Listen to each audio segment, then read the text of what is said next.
ஒரு டேட்டா எடுத்து பார்த்தீங்கன்னா இந்தியாவில் ஒரு 10 பேர் ஐஃபோன் வாங்குறாங்கன்னா அதில் ஒரு 3-4 பேர் மட்டும் தான் ஃபுல் கேஷ் கொடுத்து வாங்குறாங்க. மிச்சம் எல்லாருமே இஎம்ஐ டேப்பில் போய் மாட்டேங்கிறாங்க.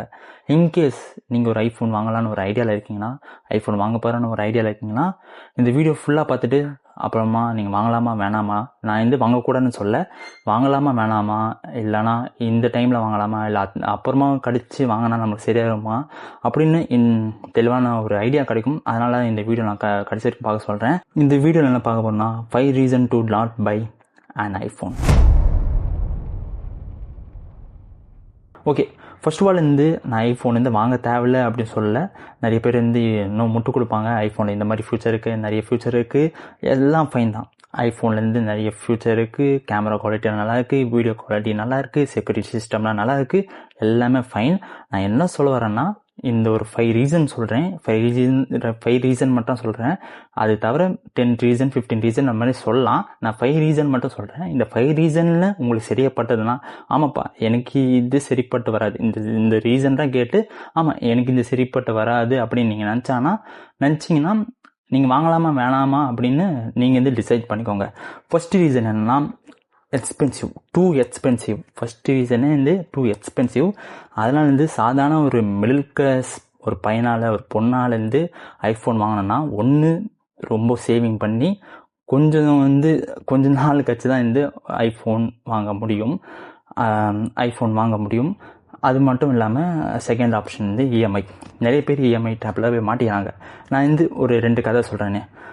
என்னோடய ஃப்ரெண்டு என்ன பண்ணான்னா, ஐஃபோன் இஎம்ஐயில் வாங்கினான். அவன்கிட்ட ஆண்ட்ராய்ட் ஃபோன் இருக்குது, அது நல்லாவே ஒர்க் ஆகிட்டுருக்கு, அவனுக்கு எந்த பிரச்சனையும் இல்லை. அவன் புதுசு ஐஃபோன் வாங்கி அவன் எதுவும் பெருசாக பண்ண போதில்லை.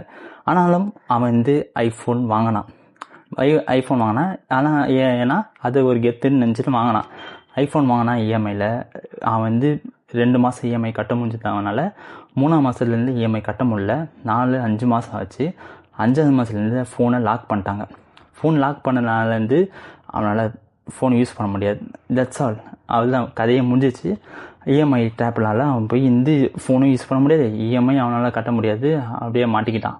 இன்னொன்று என்ன பண்ணான்னா, கடன் வாங்கி ஒரு ஐஃபோன் தான் வாங்க ஆரம்பிச்சிட்டாங்க. எல்லாருக்கிட்ட கொஞ்சம் காசு தான் கடன் வாங்கி ஐஃபோன் 17 ஒருத்தன் வாங்கினான். ஓகேங்களா? அது மாதிரி ஒரு ஃபினான்ஷியலாக நான் எல்லாமே பார்த்தேன், எனக்கு எல்லாம் கரெக்டாக இருக்குது, எனக்கு எந்த ஒரு பிரச்சனையும் இல்லை அப்படின்னு நினச்சிங்கன்னா, எனக்கு எந்த பிரச்சனையும் வராது, எனக்கு தான் இந்த ஒரு காசு எனக்கு ஒரு பிரச்சனையே வராது அப்படின்னு நினச்சிங்கன்னா, நீங்கள் தாராளமாக எவ்வளோ காசு கொடுத்து வாங்கினாலும் பிரச்சனை கிடையாது. நீங்கள் ஐஃபோன் 17 18 வந்தால் கூட அது எக்ஸ்சேஞ்ச் பண்ணி நீங்கள் வாங்கிப்பீங்க. எந்த ஒரு காசும் எங்களுக்கு பிரச்சனை கிடையாது எனக்கு அப்படின்னா, நீங்கள் ஐஃபோன் தாராளமாக பை பண்ணலாம். அப்படி இல்லைன்னா உங்களுக்கு ஒரே ஆப்ஷன் தான், நீங்கள் வெயிட் பண்ணி நான் ஐஃபோன் 17 18 வரட்டும், நான் பொறுமையாக நின்று என்னால் முடிஞ்சது இந்த பட்ஜெட் தான், என்னால் ஒரு 17K இல்லை 80,000 அப்படி சேவிங் பண்ண முடியும்னா, நான் பொறுமையாக ஒரு 6 மாதம் கழிச்சு நான் ஒரு 80,000 கொடுத்து ஐஃபோன் 17 வாங்கிட்டு போகிறேன் அப்படின்னு உங்களோட சாய்ஸ். அது உங்களோட சாய்ஸ். ஆனால் ஃபஸ்ட்டு ரீசன் டூ எக்ஸ்பென்சிவ். அது நீங்கள் வாங்கலாம் இருந்தீங்கன்னா, உங்கள் ஃபினான்ஷியலாக எனக்கு காசு பிரச்சனை இல்லைன்னா நீங்கள் தாராளமாக வாங்கிக்கலாம். அப்படின்லாம் கொஞ்சம் பொறுத்து எங்கேயும் ஓடிடாது. ஓகேங்களா? பொறுத்து ஒரு 6 மாதமோ இல்லைன்னா ஒரு 3 மாதமோ பொறுத்து வாங்கலாம். செகண்ட் விஷயம் என்னென்னா, லிமிட்டெட் கஸ்டமைஸ். ஆண்ட்ராய்டு பொறுத்த வரைக்கும் ஏகப்பட்ட கஸ்டமைஸ் வந்துச்சு. அதாவது சொல்லணும்னா, சாம்சங் சொல்லணும்னா ஏகப்பட்ட கஸ்டமைஸ். நீங்கள் எது வேணாலும் நீங்கள் கஸ்டமைஸ் பண்ண வச்சலாம். அந்த சாம்சங்கில் அந்த ஃபோல்டபுள் ஃபோன்லாம் பார்த்தீங்கன்னா செம்ம கஸ்டமைஸாக பண்ண வச்சலாம். ஆண்ட்ராய்டு பொறுத்த வரைக்கும் ஃபுல்லி கஸ்டமைஸாக இருக்கும். ஆனால் ஐஃபோன் பொறுத்த வரைக்கும் லிமிட்டட் கஸ்டமைஸ் மட்டும் இருக்கும். அதனால் ரொம்ப நம்மளுக்கு காண்டாக இருக்கும். நான் இது இந்த ஃபியூச்சரில் நம்மளுக்கு பிடிக்காமல் இருக்கு அப்படின்னு, சாரி என்ன ரோல் ஆகிட்டு இருக்கு, இந்த மாதிரி ஃபியூச்சர் பிடிக்காமல் இருக்குது அப்படின்னு நீங்கள் கஸ்டமைஸ் பண்ண முடியாது. அவ்வளோதான், ஃபுல்லாகவே கஸ்டமைஸ் பண்ண முடியாது. அதுதான் ஒரு பிரச்சனையாக இருக்கும். இது நிறைய பேருக்கு ஒரு பிரச்சனையாக இருக்கும், என்னால் கஸ்டமைஸாக பண்ண முடியல அப்படின்னு ஒரு தலைவலியாக இருக்கும். அதனால் உங்களுக்கு எனக்கு கஸ்டமைஸாக இருக்கணும்னா நீங்கள் ஐஃபோன் பக்கம் போயிடாதீங்க. தென் தேர்ட் விஷயம் என்னென்னா, ஆப்பிளோட ஈக்கோ சிஸ்டம். உங்களை லாக் பண்ணிடுவான் ஆப்பிளோட ஈக்கோ சிஸ்டம். நீங்கள் ஒரு ஃபோன் வாங்கலாம்னு நினைப்பீங்க.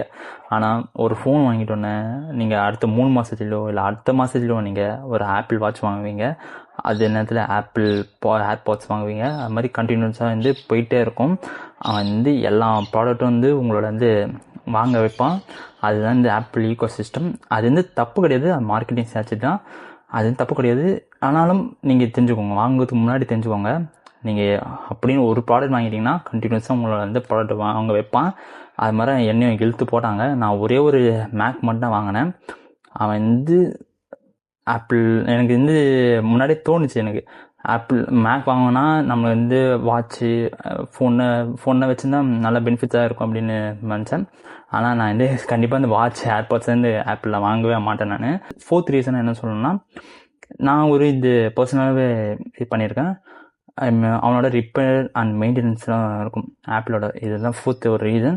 ரிப்பேர் மெயின்டெனன்ஸ் சார்ஜஸ் ரொம்ப பிக்காக இருக்கும், ரொம்ப ஹையாக இருக்கும்.